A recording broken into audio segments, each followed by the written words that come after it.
Scott has Bobby Fulton at Wrestle Contest. Yes, he does. Yeah. Yes, he does. I saw that. All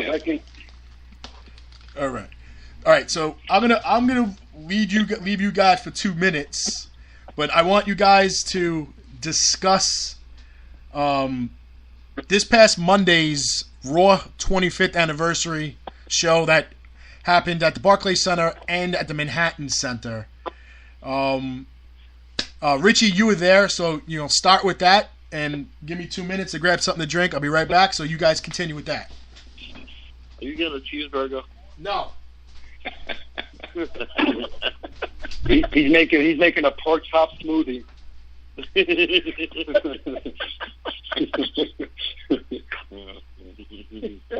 Millhouse. So how was Raw 25 live?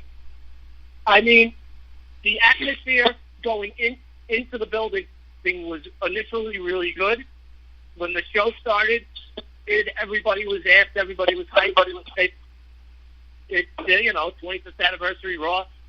We were all expecting something special to happen. Opening segment with the McMahons and Stone Cold made me realize roll back the clock a little bit, back to like '98. It was just this attitude era. After that, for me, the show just went completely downhill. You should have did a run-in then. I've seen a lot of down. That was it. You'd have a heart attack halfway down the ramp. I've seen like a lot of hate on Facebook about it, but I personally enjoyed it because when I heard about it, I knew it wasn't going to be a wrestling show, so I already figured it's going to be a big 25 years tribute show. So wrestling was they're adding wrestling to the show in my mind. So that's why it wasn't bad for me personally. I actually enjoyed it. And it had like that cool feeling, like when I was fucking a kid watching wrestling and shit. And like at first when McMahon came out as a face, that was weird. But once he turned the heel up, I loved it. I was like, okay, this is what I expected. That's just my opinion now. Now as for the Manhattan Center, yeah, people were mad because they didn't get no matches. Ballsy. They only had the cruiserweight matches. It's specified on the tickets to the Manhattan Center exactly what it was. You're going to go to experience it, and it's going to be seen on the screen.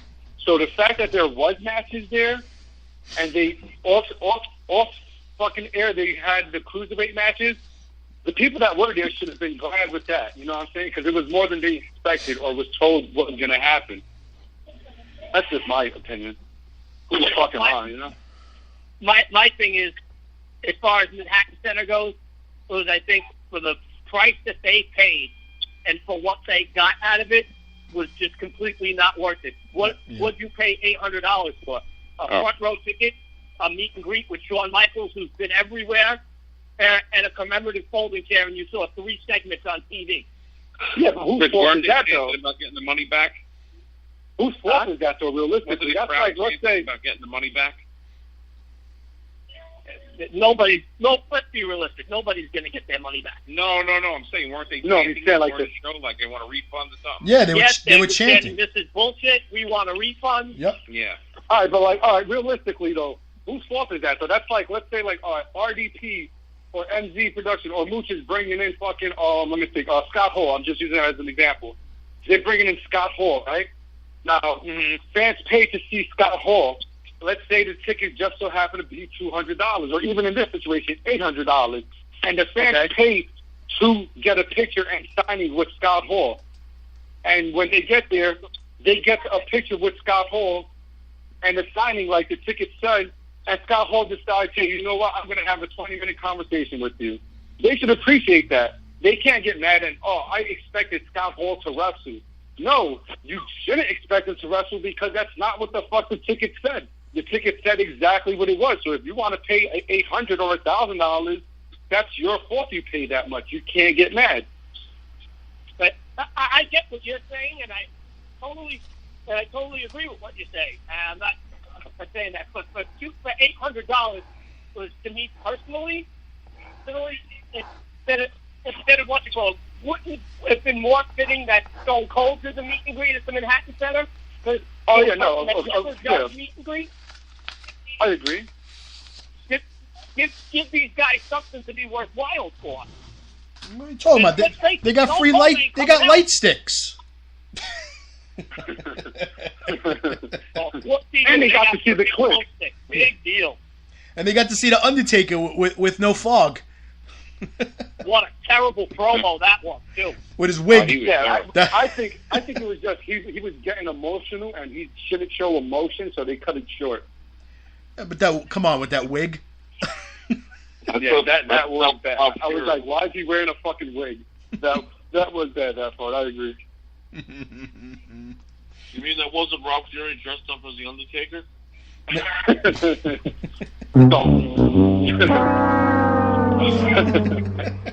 That was fucking. Oh man, I can't even say it. Anybody? I don't know how far back these guys like. I know Richie knows, but like if these guys go back to the earlier days of Warriors of Wrestling, anybody listening, I am not trying to be offensive. I'm just saying the gentleman's name. But there was a black guy who used to portray the Undertaker and used to call himself the Nigger Taker. I seen that guy.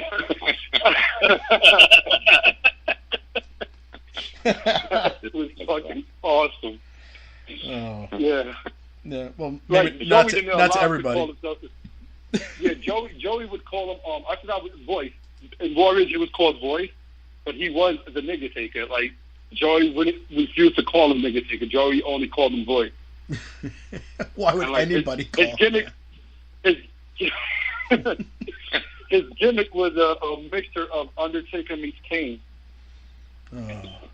Oh man, I got a nice baseball update to make the Mets fans even more miserable. Christian Yelich of the Marlins and Lorenzo Cain are now on the Brewers. Did they really? Oh no, I saw that earlier today. Oh, I know Yelich got traded, but they signed Kane or no? Yep. That's terrible. What was the whole point of signing Reyes? Can I just? Because we needed a backup middle infielder. Yeah. No, he's probably a starting third baseman. Oh God. Yeah. Oh my God. No, actually, Asdrubal Cabrera is starting at third, and it looks like at this point Reyes is going to be starting at second. Unless you know what, that kid before he got hurt was pretty good, DJ Rivera. Yeah, I mean he's decent defensively, but he had Tommy John surgery, so he's going to be out probably till July, August. There's no championship in Queens, that's for sure. So, no, well, we can hope because the rumors are, and these are just rumors, that next year's WrestleMania could wind up at Citi Field. That's where it should wind up. A lot better than then the Mets. You'd rather have it at Citi Field than MetLife? Absolutely. Yes, I would. Have you ever been to Citi Field? Yeah, Citi Field is beautiful. What we get to watch as far as baseball, not so much, but the stadium is beautiful. Yeah. So, and remember, you can add 50,000 seats on the field. You put that ring between second base and the pitcher's mound, and you can surround the whole outfield and the whole behind the plate along the third base and first base line with nothing but chairs, plus the almost 40,000 that are going to be sitting in the stand. So you easily can get 65,000 people in there. Gentlemen, I apologize, but I must go. I have some stuff I have to do quickly. Yeah. So I got to get off the line now. Thank you very much for bringing me on. It was a pleasure and an honor to join you all on this round table. Hopefully we do it again soon. Absolutely. Thank you, Darren365. Thank you, Mooch. Thank you, NZ, Jeff. Thank you. Thanks, Chris. RDC, that's no BS. Enjoy the rest of the day, gentlemen. Enjoy the rest of the night. So, yeah, I mean, look, where would WrestleCon be? Wouldn't it be funny if it winds up at do I still have you guys on? Yeah. Wouldn't it be funny if it winds up at LaGuardia Plaza Hotel? That would be hilarious. That would be pretty funny. So I mean, look, to be honest with you, not one of us would be upset if WrestleMania wound up in MetLife, Yankee Stadium, Citi Field, or even in Philly at Lincoln Financial because it's close to home. But to be honest with you, I kind of like these WrestleCon road trips because I get to see places I haven't been. So I kind of look forward to it. Yeah. Dollars and cents wise, you make a little more money up here, obviously. Yeah, because you're not paying for you're not paying to travel yourself. You don't need to put yourself in a hotel. Obviously, getting merch back and forth from your home to the show instead of having to worry about bringing it with you or shipping it on a plane or UPS or something. So yeah, you can save money that way. I'll be right back. Hold on a second. Okay. But I kind of like last year in Orlando. I had a ball in Orlando last year. I know Mooch did, other than the Heidenreich incident. And I'm looking forward to New Orleans and things like that. But oh shit, that's right. I forgot to tell you, Mooch. During that Honky Tonk Man Facebook Live, he was talking about Dwayne Henderson, the Alabama Doink. Oh yeah, that's his boy. Oh, really? That's his boy. He's friends with him. He was commenting on the video itself with them as Honky Tonk Man was talking. But meanwhile, again, this is what I don't understand. Honky Tonk Man makes fun of Dylan, makes fun of Bobby Fulton. He's praising Dwayne Henderson, and he's friends with him. But Dylan and Bobby were trashing Dwayne Henderson. Yeah. So how does that relationship work? I don't get that at all. Bro, got me. No idea. I don't get that, but I just had to, because the whole when I said the Heidenreich thing, that it jogged my memory about that Facebook Live and him talking about Dwayne, and like he literally referred to him. He's like, oh, my Alabama boy down in Alabama wrestling, blah blah blah blah, and I remember Dylan on that phone call with you and I, calling him the Alabama Doink and making fun of him, and claims that he was never on WWE TV, which is a lie, by the way, because I actually researched some information on that, and he did appear on 7 shows. Oh, really? Yes, he did. So he was telling the truth. Was he on like a house show, Luke? He was on house shows.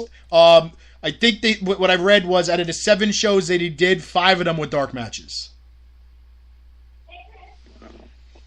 So, he showed you legit credentials, and, obviously he's not one of the top 3 guys that people are going to think of when it came to Doink, but he wasn't lying, and, that whole bullshit with them trying to trash you about, who you brought in, and, the other bullshit of the wrestlers that were there posting stuff on their Twitter, that's Bush. If that was baseball, that'd be called Bush League. Yeah. Well, I don't give a shit. I know. Look, as long as you wake up the next morning and know you did the fans right and you did the right thing, like I said, It doesn't matter what people say, but you should always listen to what people say. But it really doesn't matter in the long run. So yeah. All right. So are we done with Raw? Are we done with Raw talk? Yeah. Yeah. I'm about to call it a wrap myself. All right, guys. I appreciate you giving us a call. And thank you for having us on. Thank you. Is anything you need to promote, Jeff, while you're here? Big event, guys. That's for all of us. Big event coming soon. Yep, we got March 10th, and then you have a signing up in Allentown, PA, the day after on the 11th. Correct. Yes. Correct. Okay. We do. Should be more names to be added to that, by the way. Okay. Who was that? Brooke? More names to be added. Brooke. I had to get one last one in. But I'm gonna send Richie that picture when we get off the air. Yeah, I sent it to him already. Oh. I don't wait. Did you like that picture, Rich? You all scumbag. Now I don't want to hang up. I want to go for at least 5 more minutes. I'm gonna block your ass to keep the shit. I'm gonna make a fake account and harass you. Go right ahead. Oh. So what's the scoop, Rich? Tell them who you got in Philly.